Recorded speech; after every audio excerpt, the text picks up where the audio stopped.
Band is on and in place, and my slit is right there on the inside where I want it to be.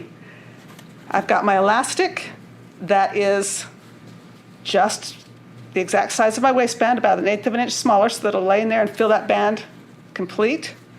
Okay. Get a large safety pin, put it along one end of your elastic, and I like to go in and out and in and out again. It makes the elastic and the pin a little bit more stable and is less likely for that pin to twist another direction. Okay? So you pin that on there, insert the elastic into the hole. You are going to have to give it a little bit of a bend to get it into the hole to start with. And then all you do, if you will put your thumb on the back side of the pin and then push or gather your waistband onto the pin and then just pull, you'll pull that elastic into your waistband through that hole. Once you get that in, then bring that corner edge, the one that I tipped down to get into the hole, bring it out so it's square. So you can see that I've brought that back out and I've got a square tip at the top again now.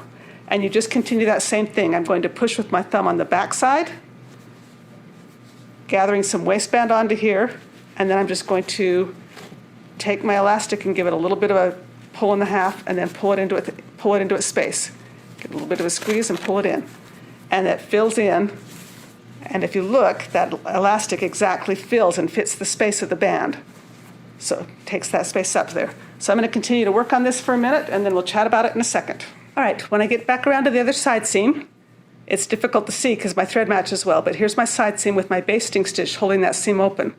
And so I'm still doing the same thing. I just push the pin to the back side, and I can feel it passing that seam. I didn't get caught, and it will allow me to continue to pull that fabric across my seam allowance.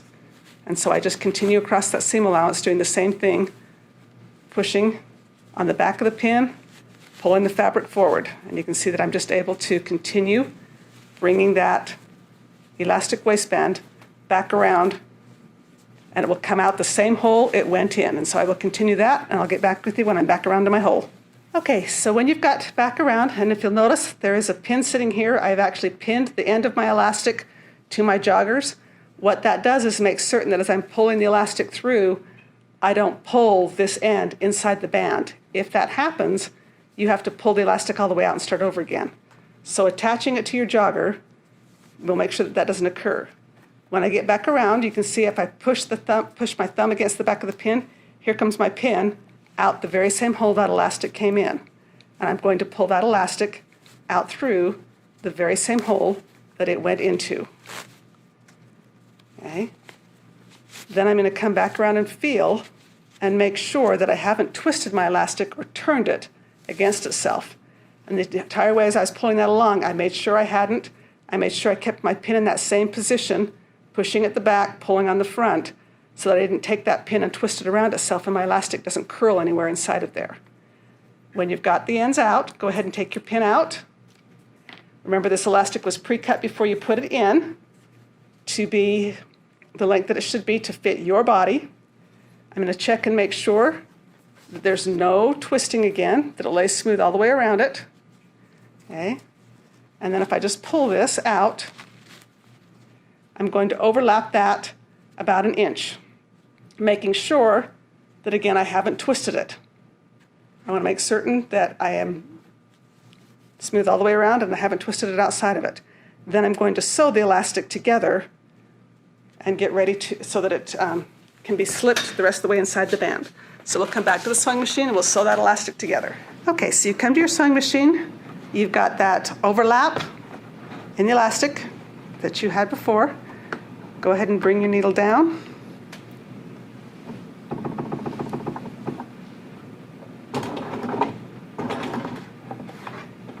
And we're just going to sew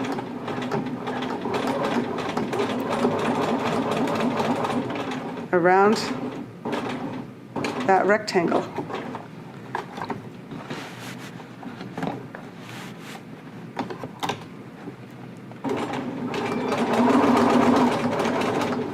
Turn down the side, get to the opposite edge again, lift your presser foot, turn your elastic around, The most difficult thing about this is making sure you only catch your 2 layers of elastic and you don't get any spare parts in there, so keep the extra elastic out of the way.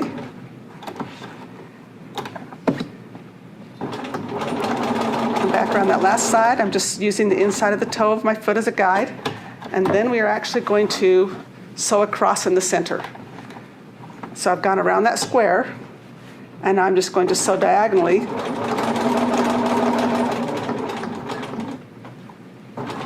to that corner. You get one side that gets sewn twice in order to get up to that opposite edge to sew a corner.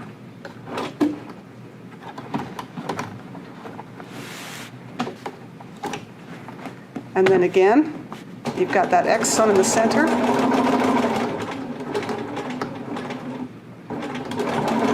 Secure your stitches at both ends.